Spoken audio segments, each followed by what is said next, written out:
ओम शांति। 22 जुलाई 2026 के ईश्वरीय महावाक्य।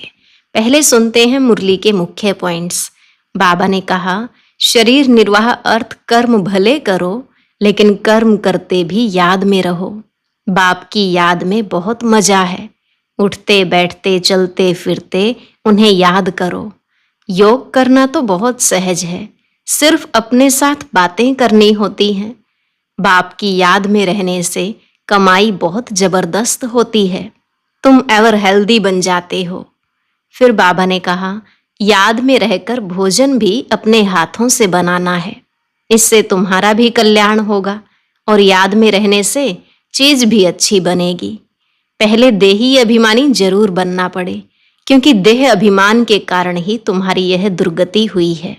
लास्ट में बाबा ने कहा, हे आत्माएं, अब जागो। तुमको ज्ञान का तीसरा नेत्र मिला है। नई दुनिया में चलना है तो भक्ति मार्ग की सब पुरानी बातें भूल जाओ।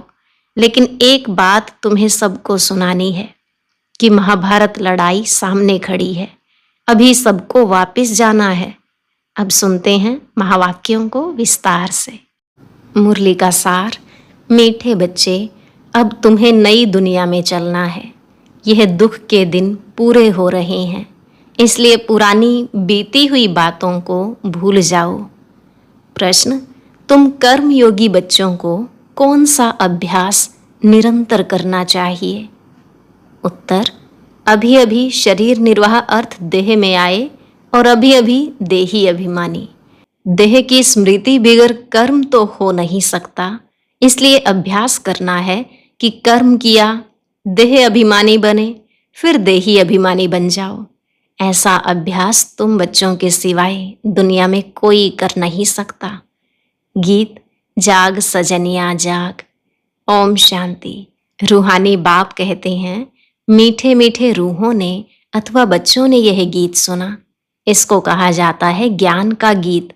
यह गीत तो बहुत अच्छा है। तुम आत्माएं अब जाग गई हो। ड्रामा के राज को भी अभी तुम जान गए हो। भक्ति मार्ग का तो कौतुक देख लिया है ना। जो कुछ बीता वह तुम्हारी बुद्धि में है। तुम अपने बीते हुए 84 जन्मों की हिस्ट्री को जानते हो। बाप ने 84 जन्मों की कहानी सुनाई है। यह है नई दुनिया के लिए नई बातें। बाप द्वारा तुम नई बातें सुनते हो। बाप बच्चों को धीरज देते हैं। बच्चे, अब नई दुनिया में चलना है तो पुरानी बातों को भूल जाओ। यह वेद शास्त्र जो भी भक्ति मार्ग की सामग्री है, यह सब खत्म होनी है। वहां भक्ति मार्ग का चिन्ह भी नहीं रहता। वहां तो भक्ति का फल मिल जाता है। भक्तों को बाप आकर फल देते हैं। बच्चों ने जाना बाप कैसे आकर भक्ति का फल देते हैं। जिसने सबसे जास्ती भक्ति की है, उनको जरूर जास्ती फल मिलेगा। ज्ञान का पुरुषार्थ भी वह जास्ती करेगा। तुम जानते हो, हम आत्माओं ने जास्ती भक्ति की है। जरूर ज्ञान में भी वह तीखे जाएंगे, तब इन लक्ष्मी नारायण जैसा ऊंच पद पाएंगे। अब ज्ञान और योग के लिए तुम्हारा पुरुषार्थ है। देही अभिमानी हो रहना है, फिर देहधारी भी होना है। कर्म करते हुए बाप को याद करना है। देह बिगर तो हम कर्म कर न सके। यह तो ठीक है, बाबा को याद करना है, परंतु अपने को आत्मा समझें। देह को भुला देने से काम नहीं होगा। कर्म तो करना ही है। बाप की याद में बहुत मजा है। उठते बैठते चलते फिरते बाप को याद करो, परंतु फिर भी पेट को भोजन तो चाहिए। देही अभिमानी हो रहना है। देही अभिमानी इस समय तुम बच्चों के सिवाय कोई भी नहीं। भल अपने को आत्मा भी समझें, परंतु परमात्मा का परिचय नहीं। भल समझें हम आत्मा अविनाशी हैं, यह शरीर विनाशी है, परंतु यह समझने से विकर्म विनाश नहीं होंगे। कहते भी हैं, पुण्य आत्मा पतित आत्मा। मैं आत्मा हूँ, मेरा यह शरीर है। यह तो कॉमन बात है। मूल बात बाप समझाते हैं कि मुझे याद करो। शरीर निर्वाह अर्थ देह अभिमान में तो आना है। देह को खिलाना भी है। देह बिगर तो कुछ कर नहीं सकते। हर जन्म में अपना शरीर निर्वाह करते आते हो। कर्म करते हुए भी अपने माशूक को याद रखना है। उस माशूक का किसी को पूरा पता नहीं है। उस माशूक अथवा बाप से हमको वर्षा मिलना है और उनकी याद से विकर्म विनाश होंगे। यह कोई नहीं समझाते। तुम बच्चे अभी नई बातें सुनते हो। तुम जानते हो अभी हमें घर जाने का रास्ता मिला है। अपने घर जाकर फिर राजधानी में आएंगे। बाबा नया मकान बनाते हैं तो जरूर दिल होगी ना कि उसमें जाकर बैठें। अब तुमको रास्ता मिला है जिसको और कोई नहीं जानते। कितने भी यज्ञ तप आदि करते, माथा फोड़ते रहते हैं, सदगति को पा नहीं सकते। इस दुनिया से उस दुनिया में जा नहीं सकते। यह भी समझना चाहिए। शास्त्रों में लाखों वर्ष लिख दिया है, इसलिए मनुष्यों की बुद्धि काम नहीं करती है। तुम अच्छी रीति समझ सकते हो। कल की बात है, भारत तो स्वर्ग था। हम आदि सनातन देवी देवता धर्म वाले थे। देवी देवता धर्म बहुत सुख देने वाला है। भारत जैसा सुख कोई भी पा नहीं सकता। स्वर्ग में तो और कोई धर्म वाला जा न सके। तुम्हारे जैसा सुख और कोई को हो न सके। कितना भी प्रयत्न करें, धन खर्च करें, फिर भी स्वर्ग में जो सुख है वह मिल न सके। किसको हेल्थ होगी तो वेल्थ नहीं होगी, किसको वेल्थ होगी तो हेल्थ नहीं होगी। यह है ही दुख की दुनिया। तो अब बाप कहते हैं, हे आत्माएं जागो, तुमको अब ज्ञान का तीसरा नेत्र मिला है। कितनी जागृति आई है। तुम सारी दुनिया की हिस्ट्री ज्योग्राफी जानते हो। बाप जानी जाननहार है ना। इसका मतलब यह नहीं कि सबके दिलों को जानता है। यह कौन है, कितना समझाते हैं, यह कहाँ तक पवित्र रहते हैं, कहाँ तक बाबा को याद करते हैं। मैं हरेक का यह ख्याल क्यों बैठ करूं। हम तो रास्ता बताते हैं कि तुम आत्माओं को अपने परमपिता परमात्मा को याद करना है। इस सृष्टि चक्र को बुद्धि में रखना है। देही अभिमानी तो जरूर बनना है। देह अभिमानी बनने के कारण तुम्हारी यह दुर्गति हुई है। अब तुमको बाप को याद करना है। ग्रस्त व्यवहार में रहते कमल फूल समान बनना है। स्वदर्शन चक्रधारी भी तुम हो। देवताओं को तो शंख आदि नहीं है। यह ज्ञान शंख आदि तुम ब्राह्मणों को है। सिख लोग शंख बजाते हैं, बहुत बड़ा आवाज करते हैं। तुम भी यह ज्ञान बैठ देते हो तो बड़ी सभा में लाउड स्पीकर लगाते हो। तुमको यहाँ लाउड स्पीकर लगाने की दरकार नहीं। टीचर पढ़ाएंगे तो लाउड स्पीकर लगाएंगे क्या? यहाँ तो सिर्फ शिव बाबा को याद करना है तो विकर्म विनाश होंगे। मैं सर्वशक्तिमान हूं ना। तुम लाउड स्पीकर लगाते हो कि आवाज दूर दूर तक सुनने में आए। वह भी आगे चल काम में आएगा। तुमको सुनाना यह है कि मौत सामने है, अभी सबको वापिस जाना है। महाभारत लड़ाई भी सामने खड़ी है। गीता में भी लिखा हुआ है कि महाभारत लड़ाई लगी, विनाश हुआ। अच्छा फिर क्या हुआ? पांडव भी गल मरे। बाप समझाते हैं, पहले अगर विनाश हो जाए फिर तो भारत खंड भी खाली हो जाए। भारत तो अविनाशी खंड है, खाली तो होता नहीं। तुम जानते हो प्रलय तो होती नहीं। बाबा अविनाशी है तो उनका बर्थ प्लेस भी अविनाशी है। बच्चों को खुशी रहनी चाहिए। बाबा सर्व का सद्गति दाता, सुख शांति करता है। जो भी आते हैं कहते हैं शांति चाहिए। आत्मा को इतनी शांति क्यों याद आती है? शांति धाम आत्माओं का घर है ना। घर किसको याद नहीं रहेगा? विलायत में कोई मरता है तो चाहते हैं इनको अपनी जन्मभूमि में ले जाएं।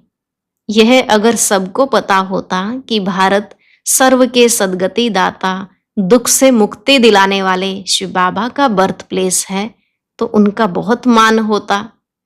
एक ही शिव के ऊपर आए, फूल चढ़ाए। अब तो कितनों के ऊपर फूल चढ़ाते रहते हैं।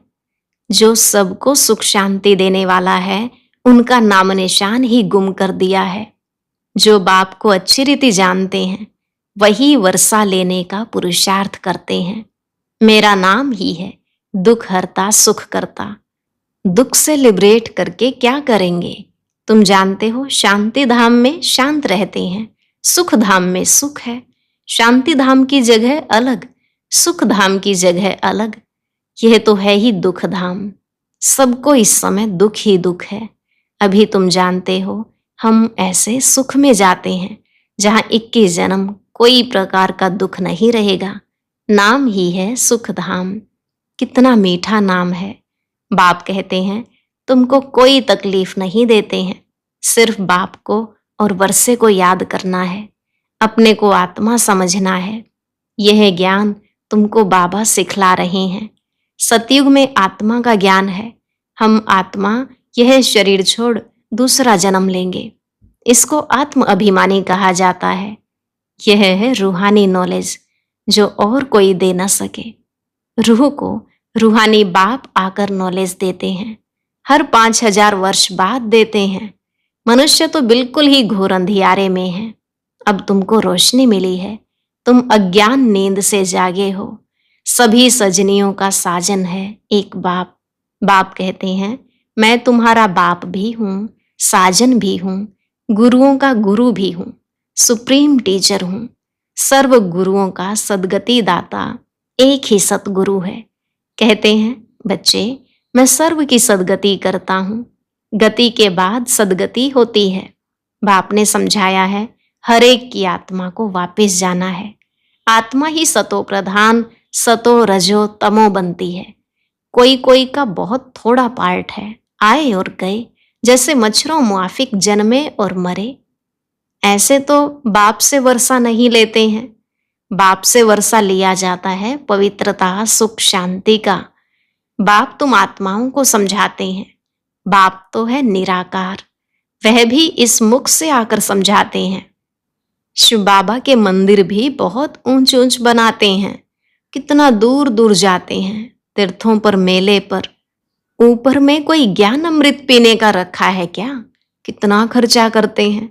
गवर्नमेंट को भी उन्हों के लिए कितने प्रबंध आदि रखने पड़ते हैं। तकलीफ होती है। यहाँ तीर्थों पर छोटे बच्चों को कैसे ले जाएंगे? बच्चों आदि को कोई न कोई को संभालने लिए दे जाते हैं, साथ में नहीं ले जाते हैं। 2-3 मास यात्रा करते हैं। यहाँ तुम आते हो, तुमको बैठकर सुनना है, पढ़ना है। छोटे बच्चे तो नहीं सुनेंगे। यहाँ तुम आए ही हो योग और ज्ञान सीखने। बाप बैठ ज्ञान सुनाते हैं तो कोई आवाज आदि नहीं होना चाहिए, नहीं तो अटेंशन जाता है। शांति से बैठकर अटेंशन देकर सुनना है। योग तो बहुत सहज है। कुछ भी काम करते रहो, बुद्धि का योग वहां लगा रहे। बाबा की याद रहने से कमाई बहुत जबरदस्त होती है। तुम जानते हो हम एवर हेल्दी बनेंगे। अपने साथ बातें करनी होती हैं। बाबा की याद में रहकर भोजन भी अपने हाथों से बनाना है। हाथों से काम भी करो, बाकी याद करो अपने बाप को। तुम्हारा भी कल्याण होगा और याद में रहने से चीज भी अच्छी बनेगी। तुमको विश्व की बादशाही मिलती है। तुम यहाँ आते ही हो लक्ष्मी नारायण बनने। सब कहते हैं हम सूर्यवंशी बनेंगे। तुम जानते हो हमारे मम्मा बाबा इस समय ब्रह्मा सरस्वती हैं। दूसरे जन्म में लक्ष्मी नारायण बनेंगे। भविष्य में कोई क्या बनेंगे ऐसे किसके जन्म का पता नहीं है। नेहरू क्या जाकर बना क्या पता। अच्छा कुछ दान किया होगा तो यहाँ अच्छे कुल में जन्म लेंगे। अभी तुमको पूरा पता पड़ता है। अभी इनका नाम है आदि देव ब्रह्मा, आदि देवी सरस्वती। वही फिर स्वर्ग के मालिक बनेंगे। अच्छा इनके बच्चे भी साथ हैं, वह भी कहेंगे हम स्वर्ग के मालिक बनेंगे। यह तो पक्का है। सूक्ष्म वतन में भी तुम देखते हो, देवियों के मंदिर में भी बहुत मेले लगते हैं। अभी जगदम्बा तो है एक, उनके फीचर्स भी एक ही होने चाहिए। मम्मा को भी तुम देखते हो, तुम बच्चों के फीचर्स हैं, फिर नाम रख दिए हैं कन्याकुमारी, अधर कुमारी। तुम जानते हो यह हम ही बनते हैं। हम सब हैं ब्रह्मा कुमार कुमारी। युगल भी कहते हैं हम ब्रह्मा कुमार कुमारी हैं, एक बाप के बच्चे हैं। तुम्हारा ही यादगार है। बरोबर तुम बैठ यह नॉलेज देते हो। अर्थ सहित यह दिलवाड़ा मंदिर है, परंतु यह तुम ही समझा सकते हो। तुम जानते हो हम स्थापना कर रहे हैं। राजयोग से श्रीमत पर भारत को स्वर्ग बना रहे हैं।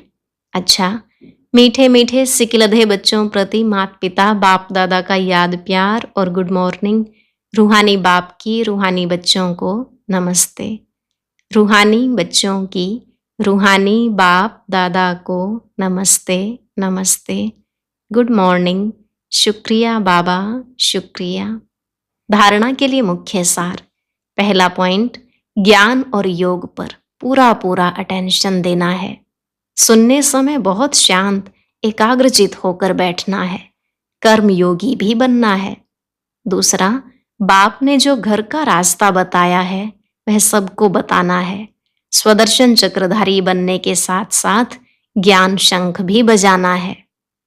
वरदान, महान और मेहमान। इन दो स्मृतियों द्वारा सर्व आकर्षणों से मुक्त बनने वाले उपराम व साक्षी भव। महान और मेहमान, इन दो स्मृतियों द्वारा सर्व आकर्षणों से मुक्त बनने वाले उपराम व साक्षी भव। उपराम व साक्षीपन की अवस्था बनाने के लिए दो बातें ध्यान पर रहें। एक तो मैं आत्मा महान आत्मा हूं। दूसरा, मैं आत्मा अब इस पुरानी सृष्टि में व इस पुराने शरीर में मेहमान हूं। इस स्मृति में रहने से स्वतः और सहज ही सर्व कमजोरियां व लगाव की आकर्षण समाप्त हो जाएगी। महान समझने से जो साधारण कर्म व संकल्प संस्कारों के वश चलते हैं वह परिवर्तित हो जाएंगे। महान और मेहमान समझकर चलने से महिमा योग्य भी बन जाएंगे। स्लोगन, सर्व की शुभ भावना और सहयोग की बूंद से बड़ा कार्य भी सहज हो जाता है। सर्व की शुभ भावना और सहयोग की बूंद से बड़ा कार्य भी सहज हो जाता है। अव्यक्त इशारे, ज्वाला स्वरूप स्थिति में रहे शक्तिशाली याद का अनुभव करो। पावरफुल मन की निशानी है।